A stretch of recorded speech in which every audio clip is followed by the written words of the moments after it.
I didn't look at her at first.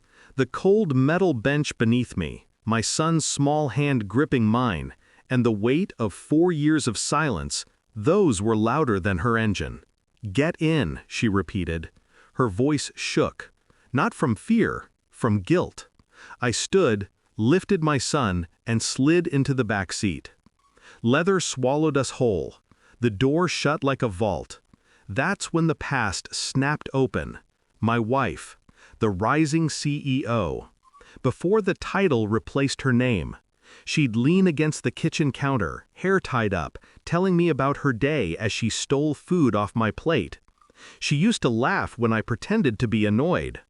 I married her because her smile was honest, or I thought it was. Funny how memory edits itself when betrayal walks in. Late meetings, weekend retreats, phone always face down. I didn't accuse, I observed. People reveal themselves when they think you're not watching. The last night before she disappeared, she kissed our son's forehead a little too long, held me a little too loosely, and when she pulled away, she avoided my eyes, like she knew she'd never look at me again. The next morning, I woke to a note and silence. Her family turned on me within weeks. House gone, accounts frozen pending investigation, corporate lawyers swarming, like someone had pre-written the script. But I didn't break. Breaking is loud. I got quiet instead. A forwarded email from an old friend, a timestamp, a flight manifest. She wasn't missing, she wasn't kidnapped, she wasn't in danger.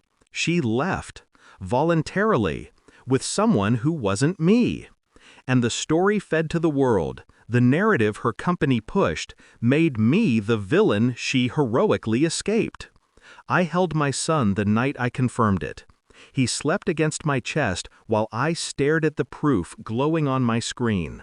My heartbeat didn't race, my breathing didn't change. Revenge tastes better when it isn't rushed.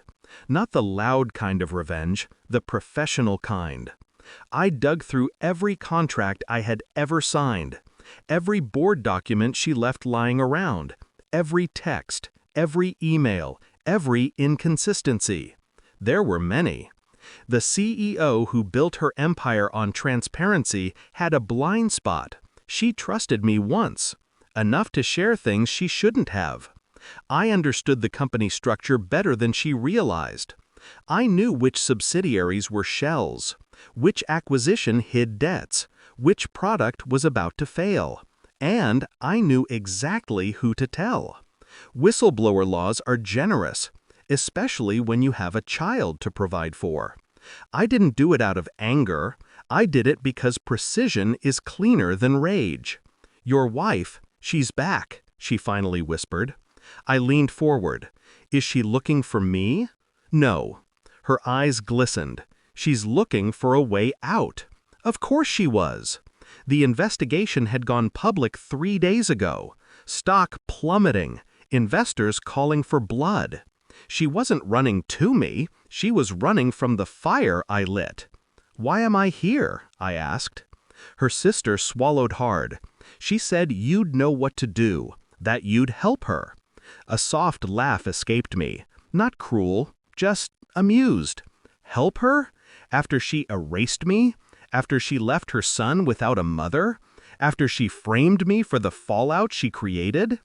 I looked at my boy asleep beside me, head resting on my arm. Every plan I made, every file I leaked, led to this quiet moment. "I need to show you something," her sister added. She handed me a phone. Messages. My wife, frantic, begging, rambling about deals collapsing, partners defecting, journalists digging too deep. One line stood out. "He's the only one who can save me." She still didn't understand. Not fireworks, not screaming. I met her in the same boardroom where she once introduced me as the man who keeps me grounded. She looked smaller now. Makeup couldn't hide 4 years of lies collapsing overnight. "You did this to me," she hissed, voice cracking. "No," I said calmly. "You did this."